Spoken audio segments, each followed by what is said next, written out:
নমস্কার সকলকে, ট্রাস্ট চ্যানেলের পক্ষ থেকে আপনাদের সকলকে জানাই স্বাগত। আশা করি সকলে ভালো আছেন এবং সুস্থ আছেন।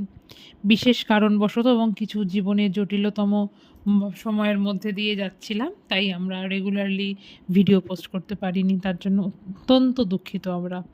আজ থেকে আমাদের চ্যানেলে সমস্ত ভিডিও আবার আপলোড নতুন করে করা হবে। ধন্যবাদ।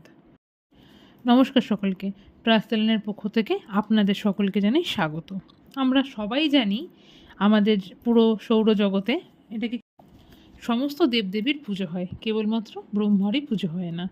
কিন্তু কেন জগতে ব্রহ্মার পুজো হয় না? আসুন আমরা জেনে নিই। প্রশ্ন করুন, উত্তর পাবেন। এই বইতে লেখা রয়েছে, ব্রহ্মা যখন তার পৌত্রদের দাম্পত্য জীবন গঠন করার মাধ্যমে বিশ্ব প্রজা বৃদ্ধিতে প্রেরণা দান করেছিলেন, তখন অন্যদিকে দেবর্ষি নারদ সংসার, বৈরাগ্য, বিদ্যা, শিক্ষা দিয়ে ভগবানের ভজনা করার জন্য প্রেরণা দিতে লাগলেন। ফলস্বরূপ সন্তানরা অনেকেই ব্রহ্মার কথা অবজ্ঞা করে নারদের কথায় ব্রহ্মচর্য ব্রত অবলম্বন করে সচ্চিদানন্দময় ভগবত ধামে যাওয়ার জন্য প্রস্তুত হতে লাগলেন।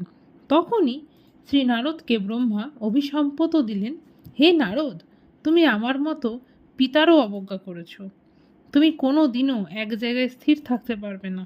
এই অভিশাপ শিরে ধারণ করে দেবর্ষি নারদও শ্রী ব্রহ্মাকে অভিসম্পাত দিলেন, হে লোকপিতামহ, আপনি ভগবত তত্ত্বজ্ঞান সম্পন্ন হয়েও আমাদের সবাইকে সংসারী হওয়ার প্রেরণা দিয়ে চলেছেন, যার ফলে লোকে যৌন সুখ মোহাচ্ছন্ন হয়ে মৃত্যুময় জগতে বদ্ধ হয়ে থাকবে।